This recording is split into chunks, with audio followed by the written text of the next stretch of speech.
Hello everyone and welcome to Rebelway. My name is Saber Jlassi. I'm going to be showing you how to create this abstract effects project in Houdini 19 and render it using Karma. Let's get started. So let's take a look at what we're going to learn today. And I have a list of the topics that we're going to be covering, and I wanted to give a brief overview of the effects and what's happening. As you can see, we have these cool arrows. They're refractive, transparent. We have lots of cool lighting, lots of specular and reflection, and they're moving in a fluid-like motion. So the fluid-like motion is generated by creating an actual smoke sim. The smoke sim is then used to drive the particle motion to give us these nice swirly movements, and then we copy an actual geometry of an arrow that is pointing along the velocity direction. And these arrows are not just traveling through the sim, they're always pointing in an interesting direction. That's why we get these nice movement and twists and various intricate movements. And the arrow shape, the arrow size, changes based on how fast the sim is. So if the smoke is moving, if the particle is moving too fast, the arrow gets bigger and bigger. Obviously there is a threshold, maximum, let's say a number of 1, and then if the motion is too slow, the arrow will slowly disappear and shrink, so to the point that we can see it.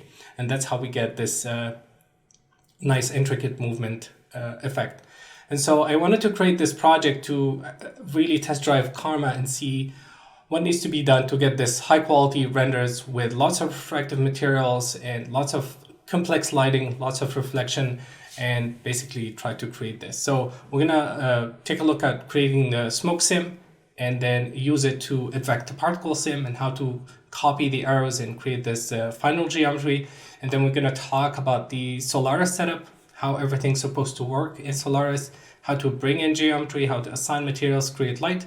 And then we're gonna dive into Karma, a quick overview of the Karma settings, XPU versus CPU. I'm gonna shade and light the arrows. And then we're gonna tweak the final settings for final renders in Karma and talk about all of that. And we're gonna do the final render and comp it in Nuke, and then do a recap. So let's dive into this. So the main focus of this tutorial is really to learn how to use Karma and Solaris, and to speed up the process of creating the effects. I'm gonna rely on the shelf tool just to get me started with a simple smoke sim. So I'm going to use the sparse billowy smoke. Just going to click that and hit enter, and it's going to create a torus. And if I hit play, this is what I have so far. And that saves me a couple minutes instead of having to set this up by hand. So let's dive inside this, and I'm going to change it to a box. That's what I used. And let's change the box to be wider, taller, and thinner. And that's my source. And here under the velocity, instead of having no velocity or a velocity that points up, I'm going to change it to point to along the x direction. I'm going to set this to 5. And let's go back up, and if I hit play, we should see the sim now moving in this direction. And this is basically how the force was created for the smoke. And I'm gonna go to dive inside the particle solver. I don't need any buoyancy at the moment. It's rising up, so I don't need that. I'm gonna set this to 0. And if I hit play, we should just see the smoke moving along this direction. And that's the motion we need. So the next thing I'm gonna add is just more turbulence to get more breakups, and then later we're gonna increase the we're gonna add more variation to the source. So let's hit play.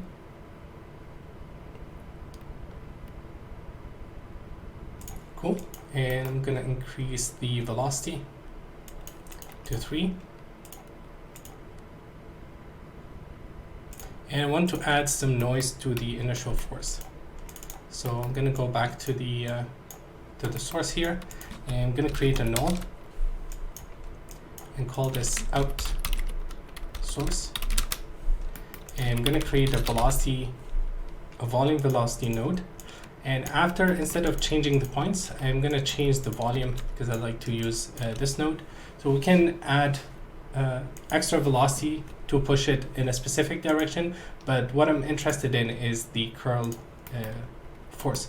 And to see how this is looking in the viewport, I'm going to scatter some points and use a volume trail node and connect that here, and this is my force. And let's see, it's the other way. So Shift R to swap them, and this is what the velocity looks like. If I set this to 0, it's actually pointing in that direction. Let's see.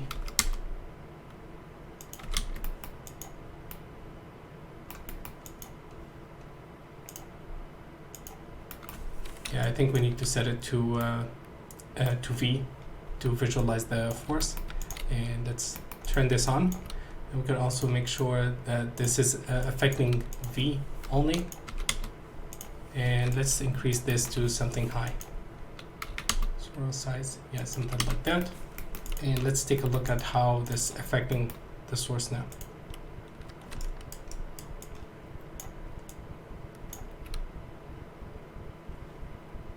Cool. So we have more variation. I'm going to increase this more to 8, and I want to reduce the initial velocity here.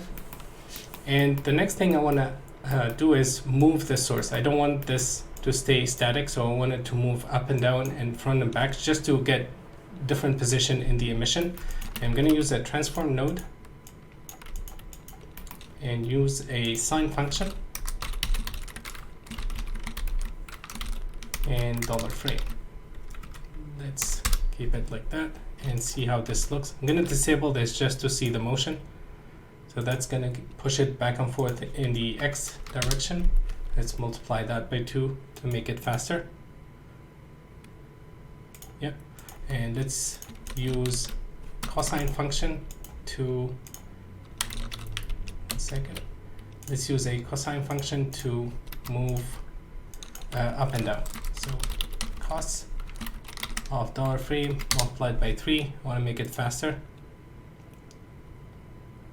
You can see the source is moving up and down now. Okay, let's go back up and let's take a look at the scene.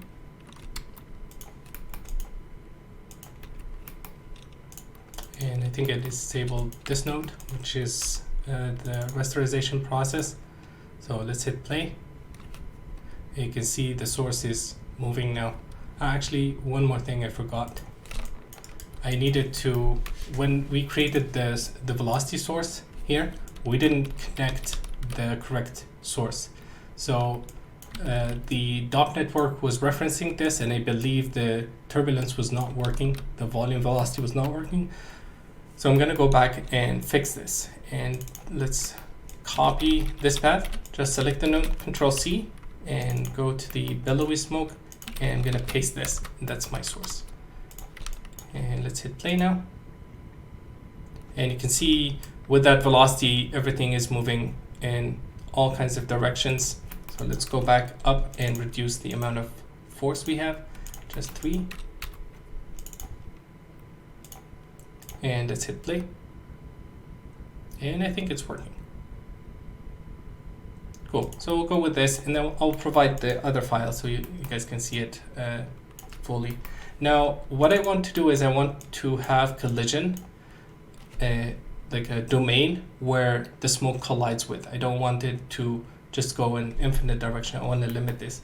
And we can set the max size here and also close the X and Y, but you cannot close both directions. So what I ended up doing to create this domain is simply create multiple grounds. So I can create a ground here and merge it.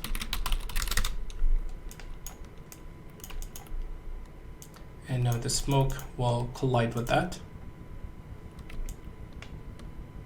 You can see it there colliding. And what I've done is I've created 6 boxes. And I just copied and pasted them from an existing scene. And if I display them, let's go back to the first frame.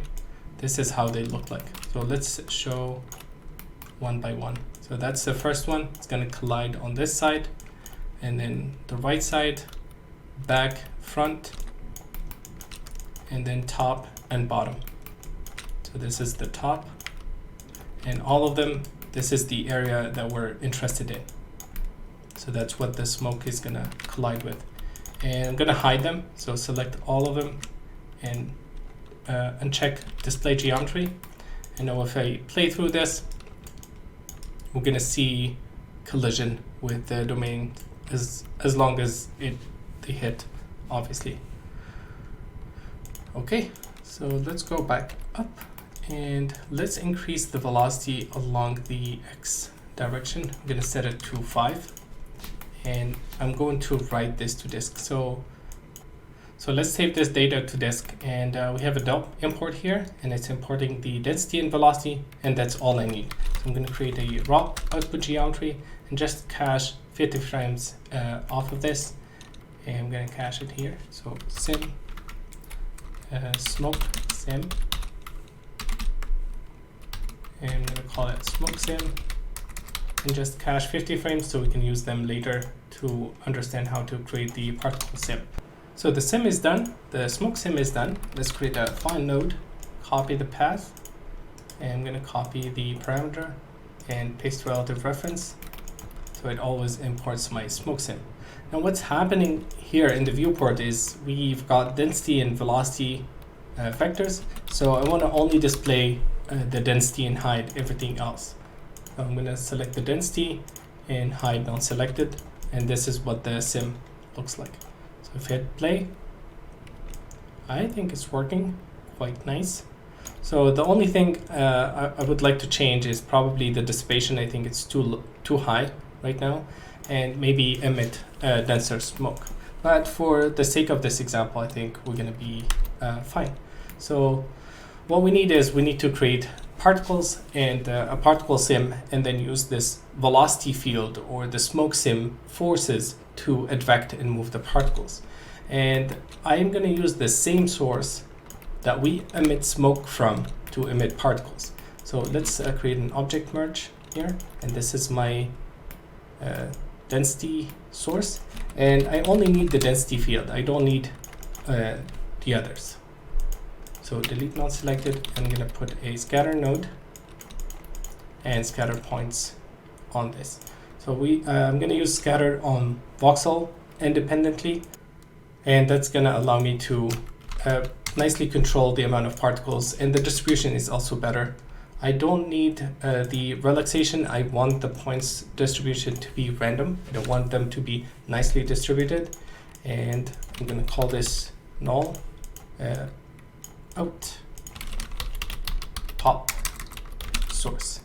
Even though we're going to connect it, I just like to call it so I know where the data is coming from, and this is going to be smoke force. I'll call it like that. And let's create a pop network, and this is my particles and this is my force, and let's dive inside. So here inside the source first input, I'm going to change this to all points, and if we play, we're going to see particles dropping, so no force there.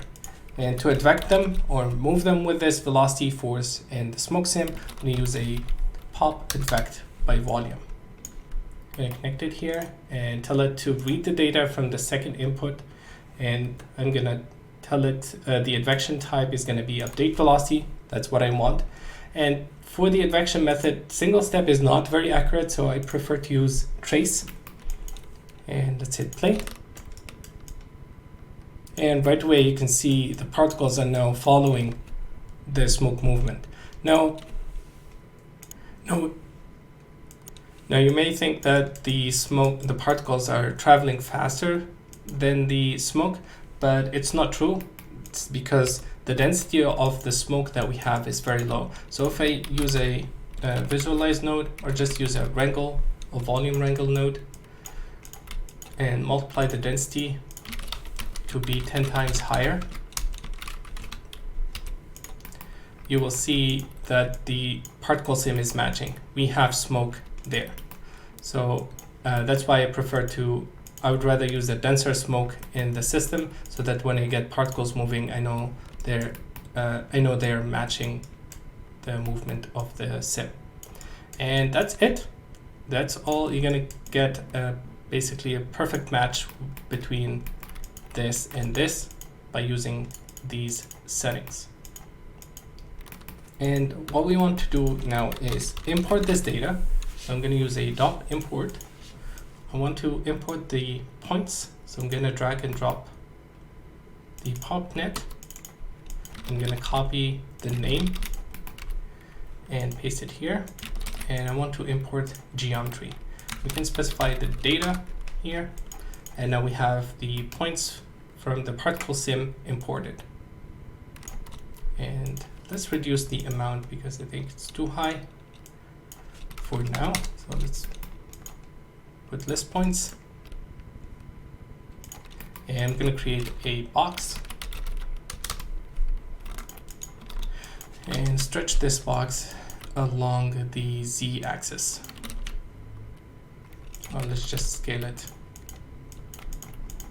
along the z-axis. Okay, I'm going to use a copy 2 points, and the geometry that I want to copy is this, and the target point is this. If I do that, we get this very interesting, cool looking shape. So let's take a look again.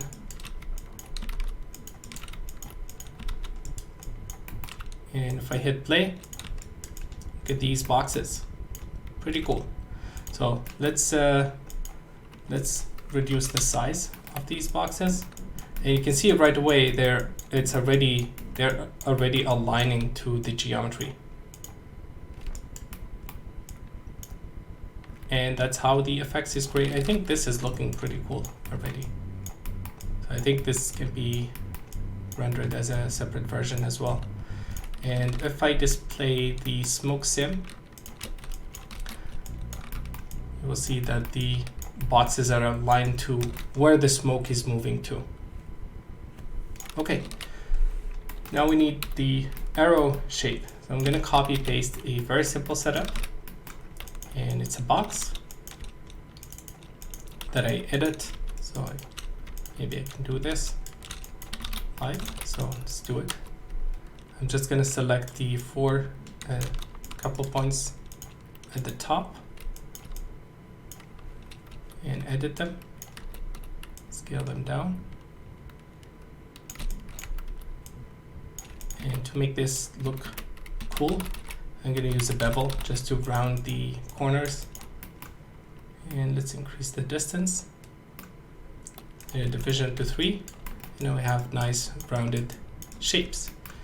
And I'm going to copy these two things to rotate and align the arrow or the pyramid along the z-axis, the x-axis in this case, and this is to translate to align it to the z-axis and translate it to 0, 0, 0. Because we want the default is the z-axis, so any object will align to if it's aligned to the z-axis, will align properly, and that's the arrows copied to the geometry. Now, as you can see, the size is quite big, and we can use a transform here and just scale them, scale the original geometry down, maybe 10 times. And let's move, let's play through. And to make this more efficient, I'm going to turn on pack and instance. This will convert them into packed primitives, and this is just a faster way of working with geometry in Houdini. So let's make a few tweaks to this. The first thing is I want to create a color that will change based on the velocity speed. I'm going to create a point bob on the particles and dive inside. I'm going to compute the length of the velocity. This is going to give me a float. I'm going to fit the range of this because I know it goes between 2 values, and I'm going to connect this into a ramp. And let's go up. So for the ramp, we'll just add a blue color here and another darker blue at the end. just to visualize the speed of the particles better.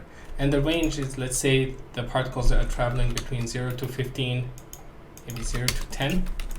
And this is where, if the particle is moving fast, it's going to be white. If it's moving slower, it's going to get bluer and bluer and bluer. And this is the same information that we want to use, or at least in this case, I use to drive the scale and the size of the arrow. So if I create a wrangle node and define p-scale, f at p-scale, let's say 2, and take a look at the result. First, they will inherit the colors, so that's cool. And let's change this to 4. You can see they're getting bigger and bigger. I set this to 1, and maybe let's turn this scale off and just define everything here. So a scale of 1 is quite big. Let's set 0.1. I think too low, so 0.25 and 0. So let's dive inside, and this fit is giving me a value, a range between 0 and 1 based on the velocity. I'm going to create another fit range, and I'm going to use the same inputs because I want the remap to be the same.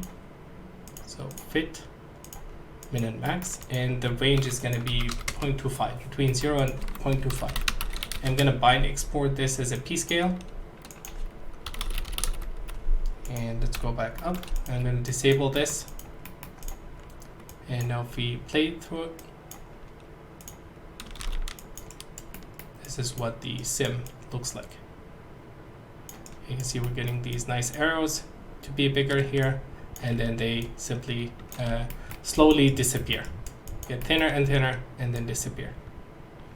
Alright, so that's how the sim is created, and what I'm going to do is I'm going to recreate this in Solaris, or basically talk about the Solaris workflow. I'm going to recreate this because I don't want to cache the geometry again.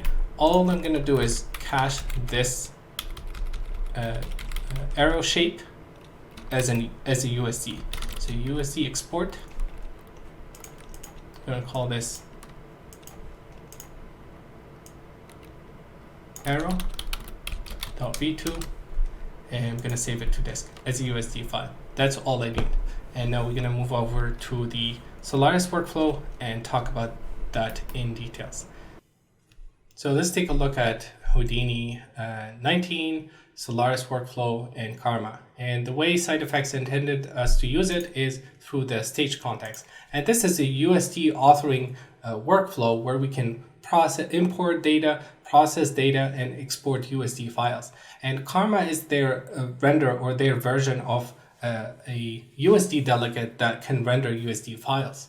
And there's also Arnold, there's Redshift, and I think eventually all the renders will support rendering with USD. So what Stage or Solaris or LOPS is basically a framework to author USD data, and Karma happens to come along at the same time, so SideFX integrated it nicely into the Stage or Solaris context.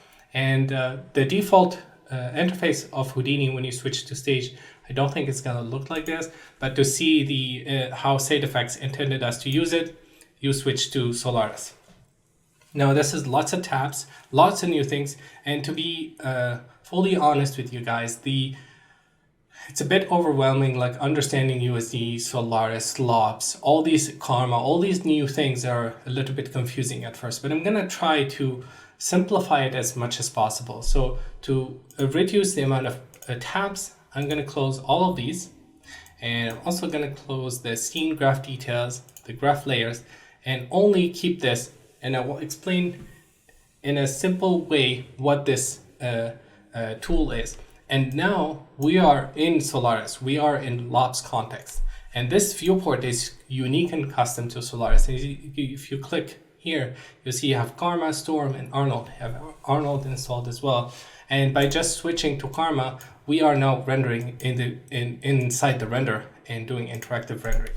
So if you hit tab, you have tons of nodes. These are USD nodes to process the data. And the way it works is, let's say you have this place or this factory that you import certain materials into it. You process it in the factory and then you build something, you get something out. And that's what all Houdini is. You import data or you create data, you process it, and then you extract or export something.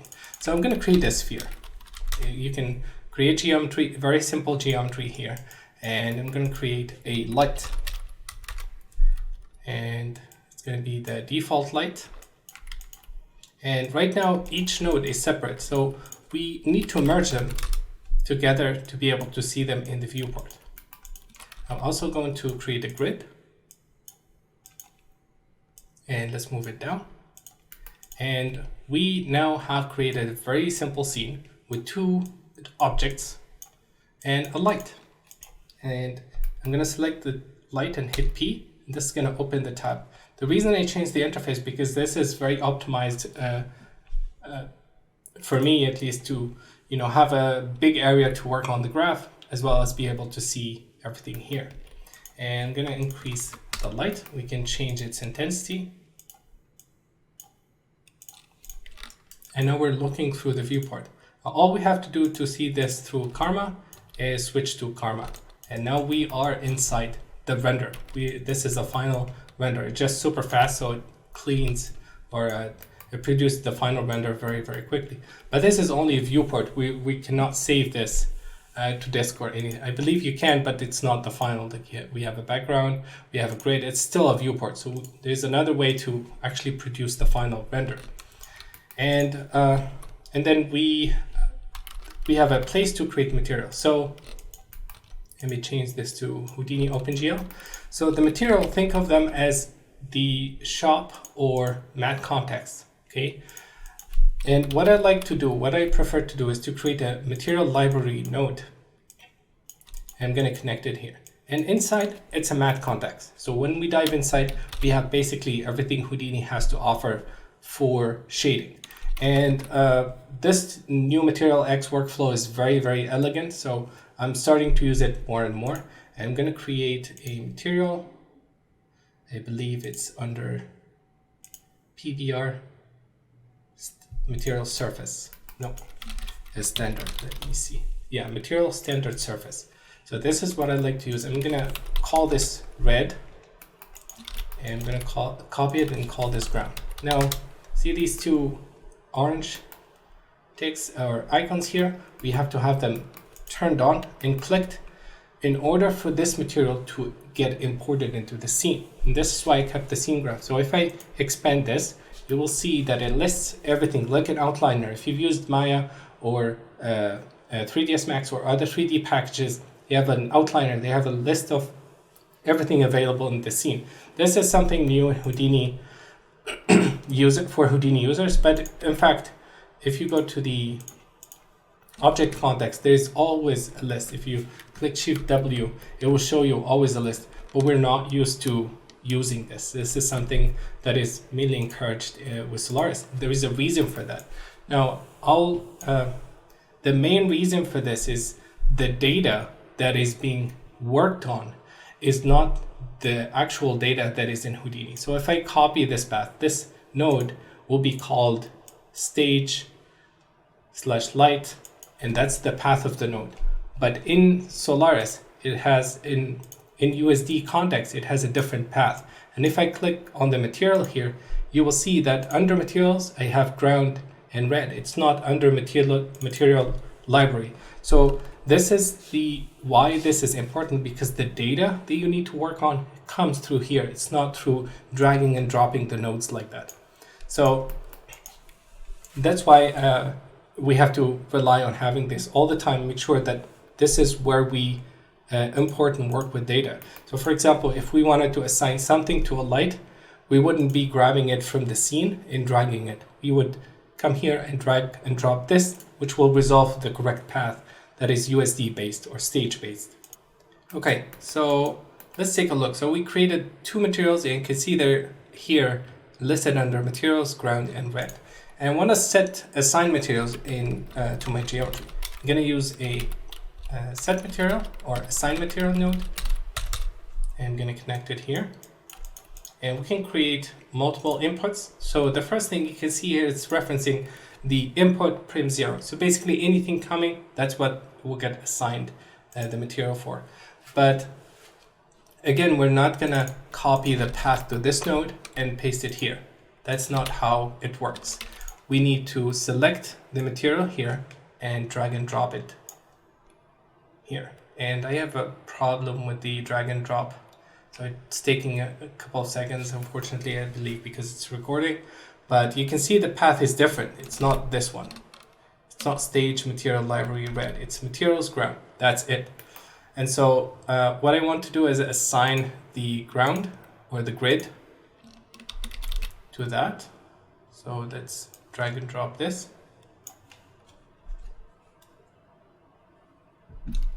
And sorry about that. So our grid geometry, now the ground material is assigned to the grid. So let's do the same thing. I'm going to copy this and just rename it because to avoid the time. And then the grid, the sphere is going to be sphere 1. And you can see it's auto completing here. And let's dive inside and change the sphere to be red.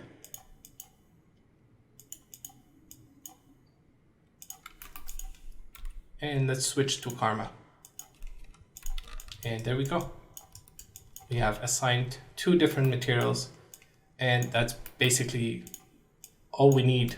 We import data, create lights, change them, create material, edit them, and then assign them and produce render. That's all we do in the out context, or the mix between the SOP and the out context. So we have all the functionalities we need. What we're gonna do is we're gonna import that box geometry. We're going to import the points and copy the box into the points, because I don't want to cast the geometry, all the geometry to disk. I want to efficiently instance the arrow shape or the pyramid shape into the points. So to do that, we can import data using we're using a reference node. So what this basically allows us to do is import data from disk that is saved as USD. I'm gonna paste the path, and that's the shape. Cool. So in the next video, we'll import the points and show you how to instance geometry at render time. So let's take a look at this. And what I'm gonna do is create an instancer node, and I'm gonna connect this geometry to the second input. And the way this works is basically it takes either an incoming set of points from USD or SOPs, and or uses the data that is inside of it. So it's actual network itself. So I'm going to dive inside, double click and dive inside, and paste the path to the particle sim that I used in the final promo. So this is how it looks like. I used red and blue color just in case I decided to do some variation. I didn't use it, but it's there. It's just create a noise that has red, green, and blue. And this is the point. So I'm going to go back to an earlier frame so I don't have a lot of data. And I'm going to go to the out context, and right away you can see that the copy is working. And it's aligned by default along the velocity direction. So all we have to do, and I do believe that I've cached the p-scale here in the sim. That's why some arrows are smaller than others. But we're gonna redefine all of that. So I can create a attribute delete node. And make sure I delete p-scale and CD. I don't need these two. CD that. Okay. And let's create a point vol. Pardon me. And like we did before, compute the length and connect it to the velocity and range node.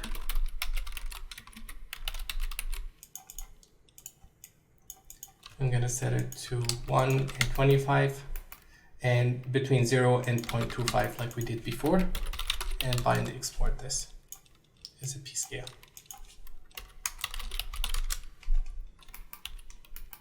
Okay, let's go back up. And now our arrows have p-scale changing based on velocity. All right, So let's plug this in the scene, and maybe we'll keep the grid. I don't need the sphere, so I'll just connect this here, and let's move the light up.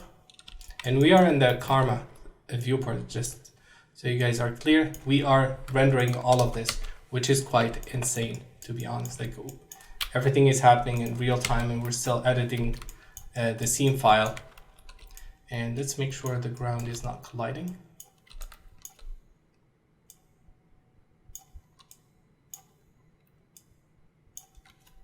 Let's try -3. And in fact, it has GI turned on.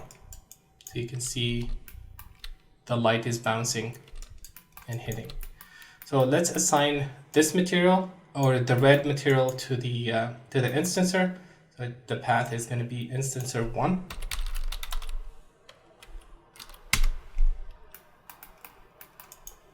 And I think,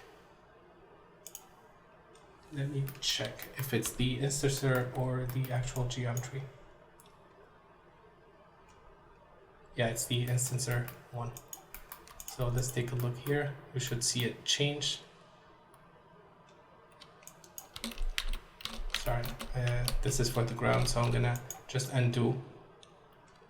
This is grid 1, and this is instancer. I want them to be red.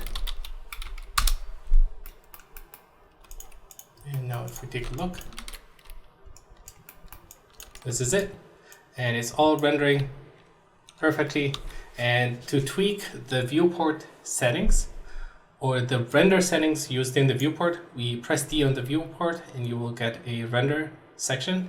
And this allows you to switch between XPU and CPU, which I'll talk about in the next video.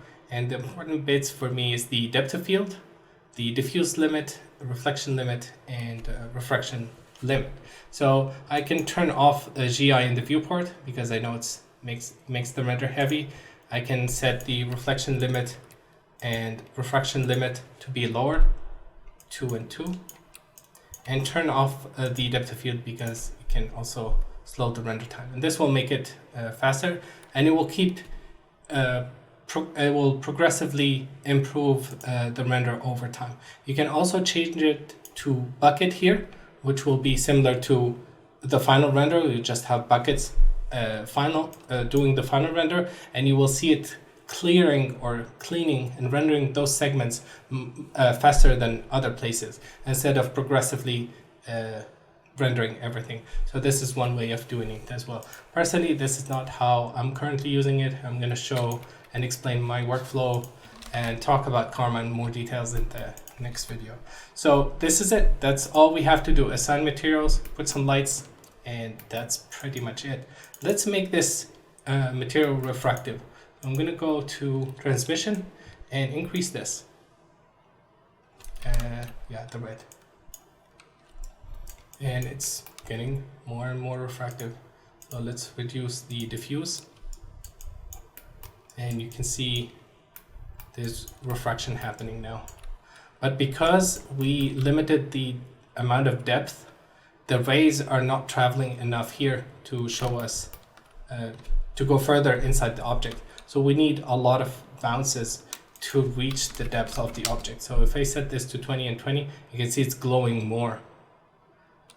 And so the ray are able to travel deeper into the object.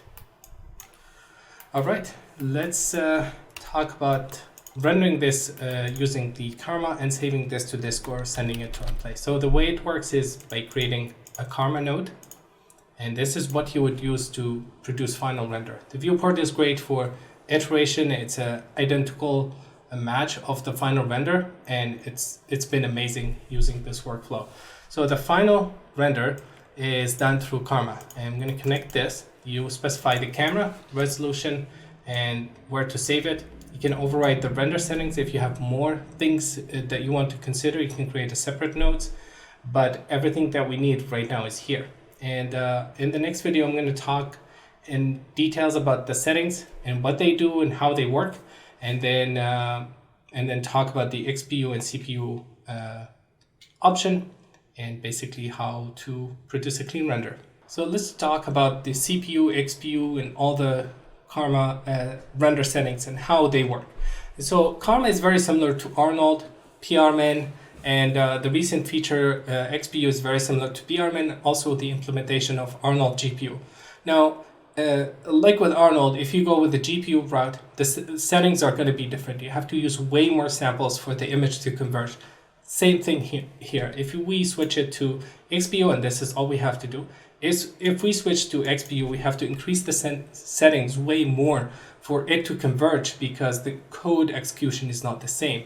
And on the CPU, you can get a cleaner image with a lot less samples because the CPU computation is much more accurate. So yes, you can have faster render time, but I think if you also have a good CPU, which is what most effects people have, the render time are not going to be that different. But maybe this will change in the future. At the moment, it's still very early, so they don't have a lot of features supported. I think Material X is probably what's going to be integrated very, very soon, and I think that's going to be a great option for artists to have. Now, I think the main speed is going to come when they support multiple GPUs, because I know a lot of people, a lot of artists, they use Redshift or Octane, and they have dual GPU, quadruple GPUs, or I don't know, 8. That's when the speed is going to come from. But at the moment, all you have to do is switch the drop down, increase the samples because you need more in general, 4 times, probably 6 times more for the image to clean and converge on the GPU. Okay, so how do we get this to work on the GPU? Well, we just press D on the viewport and change this to XPU. Now, it's going to take a few seconds for it to transfer. You can see here it's running optics and Embry CPU, and it's a mix of both. So it's definitely faster, but again, for final quality, I don't think it's going to be faster to produce the same result on the GPU. So they don't have a lot of things supported like textures or material, but you can try it. In this case, I use CPU, but you can definitely use GPU if you want, and we should be able to get the same or similar result at the moment because we're only using refractive material and Material X with very simple things. Okay, so let's talk about Karma. That's the more important things. So I have an Arnold pixel sample that I'm going to use to explain a few things. And this pixel sample is this one.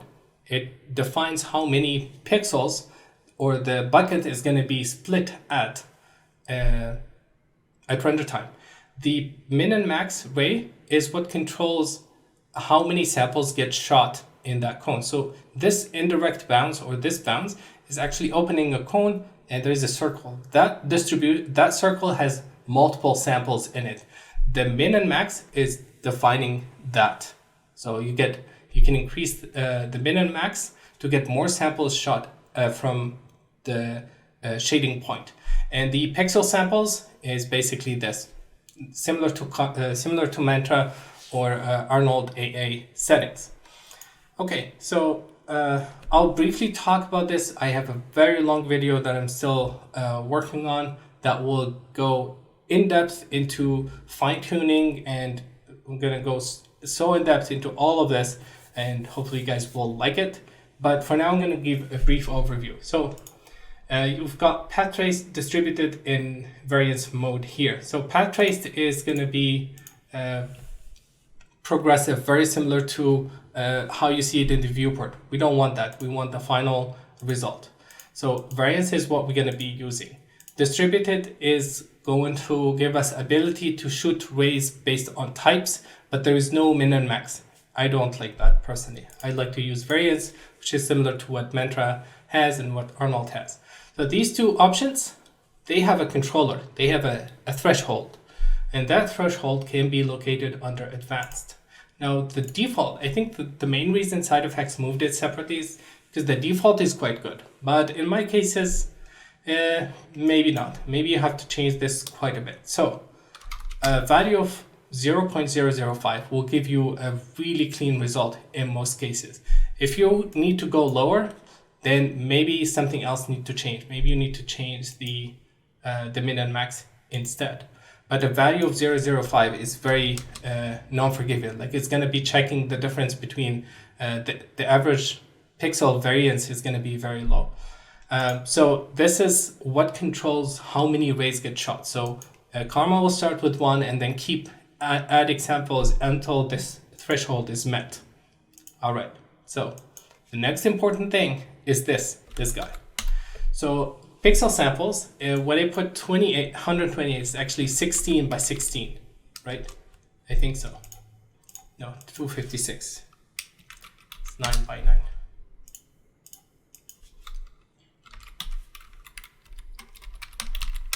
What is 11? Sorry, the square root. Yeah, so it's 11. So when I put 128, it's saying I want 11 on the x-axis, and 11 on the y-axis. Now this pixel sample itself has a threshold, and it's called the pixel oracle. And here it's using a variance mode, very similar to the main min and max. And the min sample is the square root of this. So the minimum sample is 11, and it's using the beauty pass and a variance threshold of 0.01. Now again, this is very tricky and complicated, but let's say you have dark areas like this. You don't need a lot of samples in them, right? And that's what the pixel oracle is doing. It's checking for the luminance. It's analyzing that image and deciding how many rays. And the minimum is 11. Now, in some cases, maybe you'd want this option to be completely off, and that's going to be faster because you would want 128 samples all the time. You can also apply a gamma or a different LUT to tell the oracle how it's going to analyze the image. And again, this is explained in depth in the next video. But you can turn it off, and this is going to be very similar to the current mantra settings if you're used to that. So you have min and max, and you have a noise threshold. But to be safe, you can also lower this to 0.5, and instead of using the square root, maybe we use a safer threshold, because I think the square root of that is a bit high. So what we can do is we can copy path, paste relative reference, and divide this by 4. So it's a safer range, minimum 32, and depending on how it's going to look. But again, you can turn it off, and that should be fine as well. Enable indirect guiding. Now this is a very interesting thing. If you guys have used a Redshift or V-Ray, they have a light cache pass, something, or like a radiance map. And it's a light cache. What it does is basically a pre-pass that tells the renderer the most important areas where the samples need to be placed at or shot at. It's still work in progress, but it is there. So again, with the extensive testing, we're gonna see how this affects the render time, how this affects the quality. But I think there's particular scenarios. Let's say you're in a spaceship and you have light in your side, a tunnel or like a hole, and the light source is very far away and has to bounce through all the corridors to reach the final camera point of view. Maybe in that cases, it's gonna help. But again, it needs to be tested. So that's what it does. And then the light samples, this is a global multiplier. I didn't see a big difference on the render time and or the final settings, but a value of 1 to 3 wouldn't hurt. And if we see specific lights have specific issues, we can always go to the light itself and edit the samples, override it per light here instead of a global multiplier. But again, it's one of the things that we can play with to try and solve noise issues. Next, we have the limit. So this is how many bounces you want in the scene: diffuse, refraction, reflection, and also you can cap the indirect bounces so that you reduce the fireflies. The Russian roulette, again, is going to be talked about a lot. It's basically a way of reducing samples with higher bounces. If you have 10 GI bounces and the Russian roulette is set to 2, the GI bounces or the samples after the second the rays samples after the second bounce are gonna start getting chopped off very, very quickly with the Russian roulette. So every bounce, they're gonna be a lot less rays, and this is a great way to save render time, but it may cause noise that is tricky to solve. In this case, we can keep it at 2 for now. Camera effect, motion blur, and depth of field, and then geometry. We don't need to change any of this. And then the image output. So this is where the AVs are. We have the extra AVs. We need the normals, the P, and I'll explain later why. And we need albedo. So this is, I'll have them on by default all the time. Light AVs can be created by checking this one, and we need to specify the light tag. So I'm going to call this left, and now we have a light tag or a light AV. I'm going to get the beauty pass split. I'm going to get the beauty pass on its own, and then a version of that split based on light. And let's create an environment light. Get some illumination happening here. And let's set it to 2.3. Give it a bluish tint. We're going to call this sky. And let's also create a camera. I'm going to click on new camera. This is my camera. And we'll do a render off of this. And you know what? Let's go all the way. Let's do a render and tweak the depth of field in scene, because I think it's quite amazing. So I believe it's taken some time because we're still running on the GPU. I'm gonna switch that. I'm gonna run on the CPU, and let me turn off the refractive nature of this material, and I'm gonna have them white. That's it. And let's reduce this light intensity.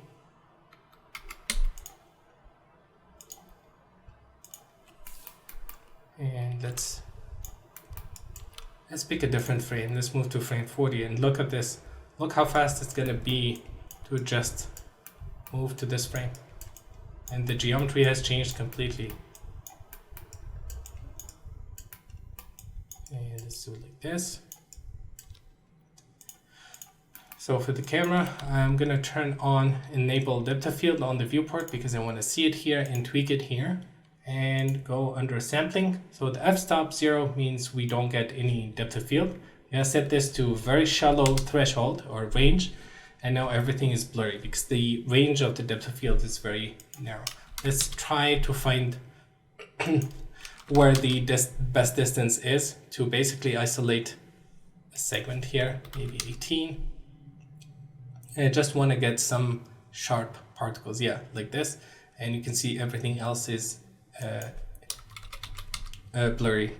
So I can lower the range even more to squeeze the depth of field range. Set this to 0.05. And that's pretty much it. All right, so we were talking about the render settings, and that's all we have to do here. Let's go to the advanced. There's a few more things I want to show. And checkpoints, I'm going to turn this off. I don't need checkpoints at the moment.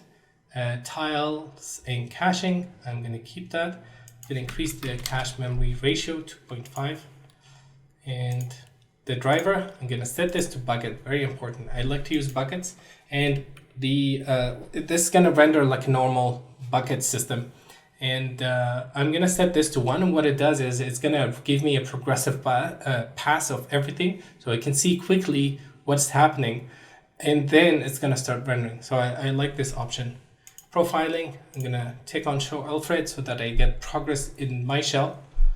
And I don't know how it's going to show on Linux, on Windows, but maybe you get something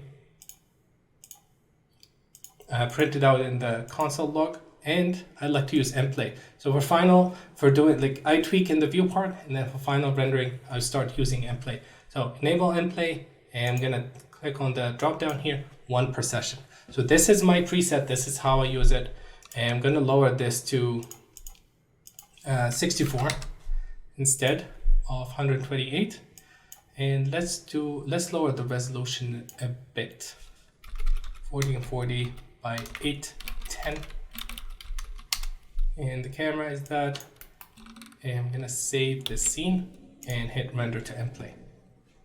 So I think I've lost my the shell I had. Maybe it's this one. Yeah, it's this one. So you can see here I am getting printout of the progress in the shell, and this is how it's going. Actually, I'm gonna cancel this and do it again. So I want to show the window opening up and show you the initial pass. Let's see. There you go. So the first pass is the progressive type, and then the bucket is starting to render here, and you can click on a specific area and it will start rendering those segments. And if we look at the AUVs, we have the left light, we have the sky, we have the N normals, and P, and albedo. And I'm gonna let this render. And what I'm gonna do is because I like you guys, I am gonna switch the CPU to GPU and do a test. And I will wait for this to finish, do a GPU, switch this to GPU, do a test render, and then we'll review the render in the next video and show you a few more cool things. So the render is done, and this is the CPU version. I'm gonna zoom in, and it took 3 minutes and 40 seconds with 64 samples, and then I switched it to GPU for the same amount of samples, 64, and this is the result. You can see it's much noisier, so we have to simply increase the samples with the GPU, and that's what I started doing. So I think 256, 512, or 1024, which one? Yeah, 1024, the last one, but we're nowhere near the CPU time. So it's still considerably faster, but again, we have to increase the samples quite a bit. But the final result, I really like. I think it's super clean here. So again, if you have CPU and GPU, you just give it a try. See which one works better and faster, and hopefully it supports the features that you need. Now, what I want to show now is the actual setup, the final one, which is no different than this one. So let's take a look. So what I have here is the reference, which is the box, the geometry, and I created the same camera. So Urban Bradesco made some cool cameras for me, and I put a plane. So let's take a look at the scene. Let's restart the render, and this is how it looks like. This is the boxes, or the arrows. And then I assigned the materials, which is very similar to what we've done using Material X. Let me take a look at the instancer material, which is MTX ready. And again, I'm gonna be providing this this file, so you can check it out. Where is it? This one. So I'm using transmission all the way set to 1, and then specular coat, so second layer of reflection, and the base. And I also read in the base color, which is generated from SOPs, but I don't think this is affecting. Yeah, this is not doing anything really, but we can import data from SOPs and display it here. Then I have a simple geometry that I made, just a grid. And let's leave it inside. It's just a grid. I beveled the corner, extruded that, and beveled it to get like a studio ground. And then I have 3 different lights. Let's take a look at them. Let's take a look at this one here. So you have a big area light from the back, a bluish light from the left, and an environment light, I believe. yeah, an environment light with an HDR, and this is from HDRI Haven. And then I have few cameras.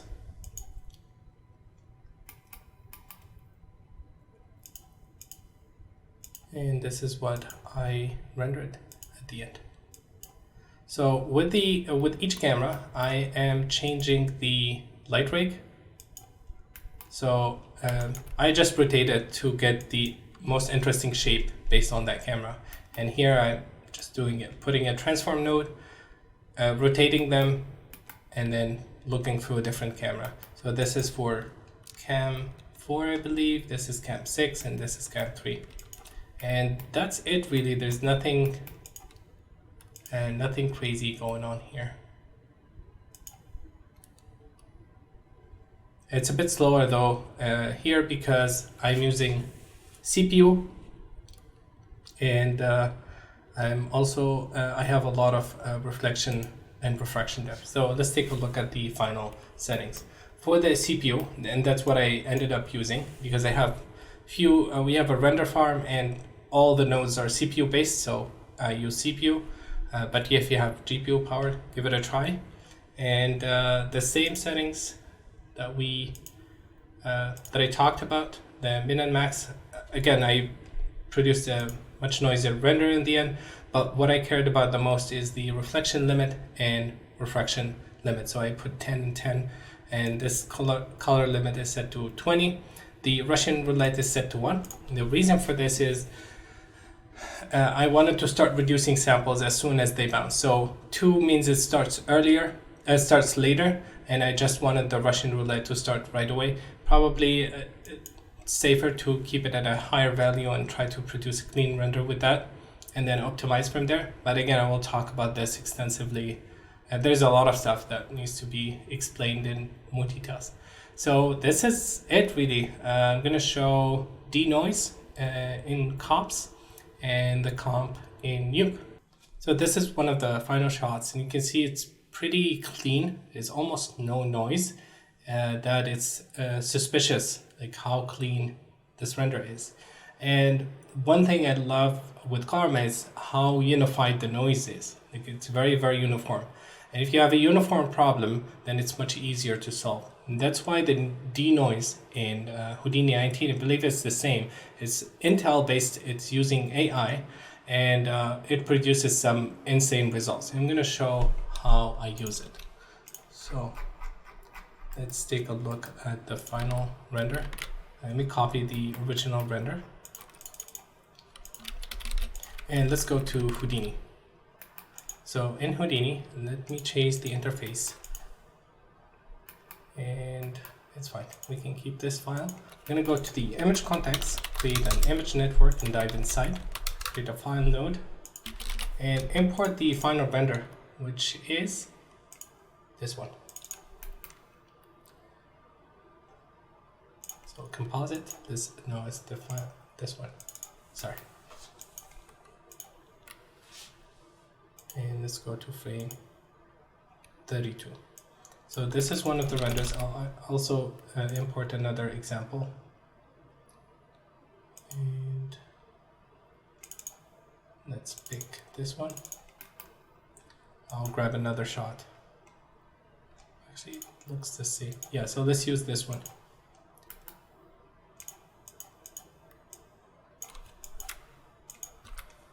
And this is the final render from Karma. Now I used some lens effect to give me this chroma aberration effect. I will talk about it next week.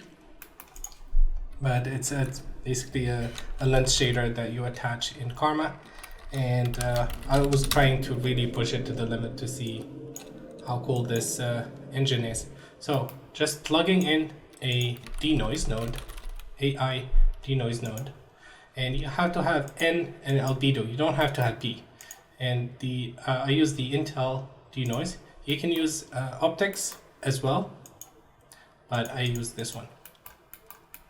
And this is the result. This is the render, and this is the result. And I think it's quite impressive, to be honest, how it's reconstructing the image with all the depth of field. And this is how I got the final clean renders. out of Karma. And this is one thing that we have to work with all the time. It's really hard, especially with the newer testing that I did. It's really hard to get a super clean render out of Karma, even as a super high res noise. But that noise is really easy to solve with the AI denoise node, with the Intel denoise. Let's take a look at another shot.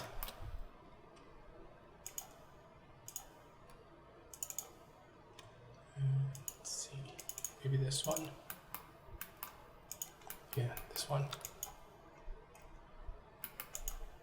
I think this is the denoised render.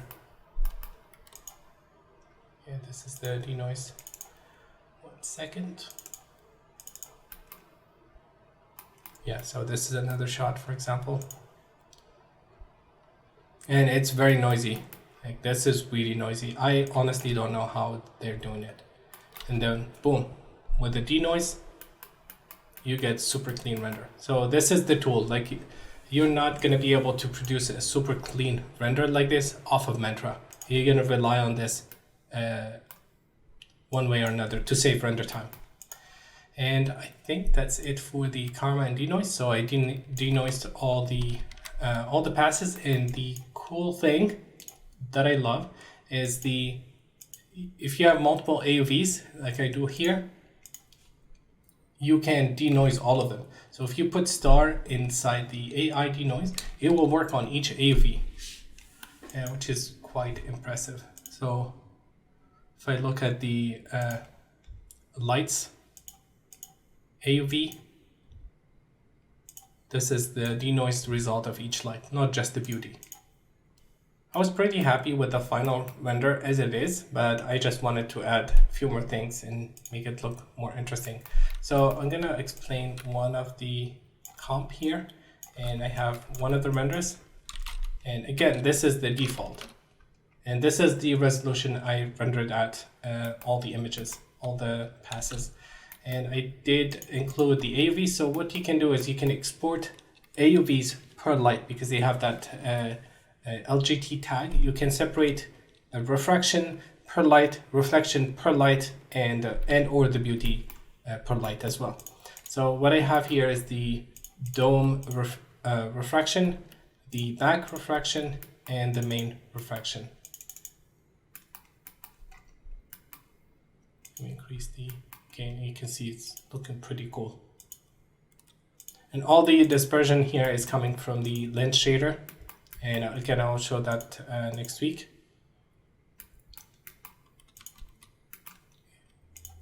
And this is merging all of them, just doing a few tweaks to the colors of the various AUVs, and then combining them with the reflection. So the reflection, only one. I didn't include it per light, just one pass.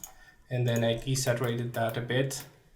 And then a couple of grades and color correction just to lift the blacks, a sharpen node, and then an exponential glow to get some glow on it, and then a vignette, and that's pretty much it. This one here is a lens reflection, and I'm masking it with the albedo. So only where I have the arrows moving, I get this lens effect, so it's not happening on the ground. And then a distortion to just distort the image a bit to make it feel more like a macro shot. And this is driven by the magnitude or the intensity of the colors of the image. And that's it really in terms of comp. There's nothing crazy happening here. Let me play the final clip again.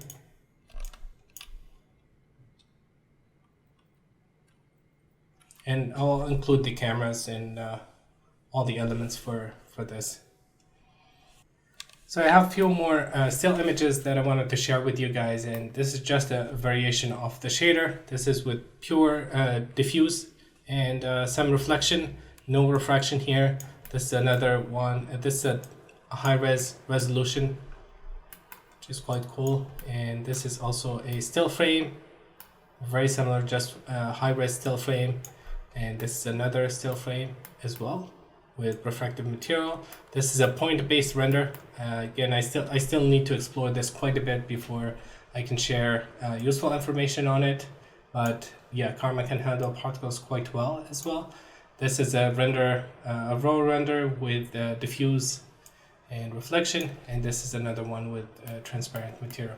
So I think there's definitely lots of promising things, and I really like Karma and the workflow especially. I think there's a lot of benefits to using the Solaris workflow.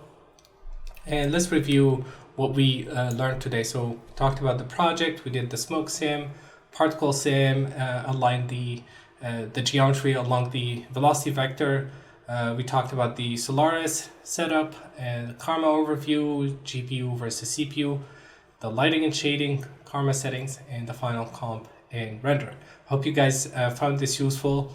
I'm still packaging tons of wedges, tons of renders for to do a very in-depth video about Karma, and I am basically wedging every single parameter like this. So I have a complex scene, which is the museum geometry. Let me see if I can find one more important.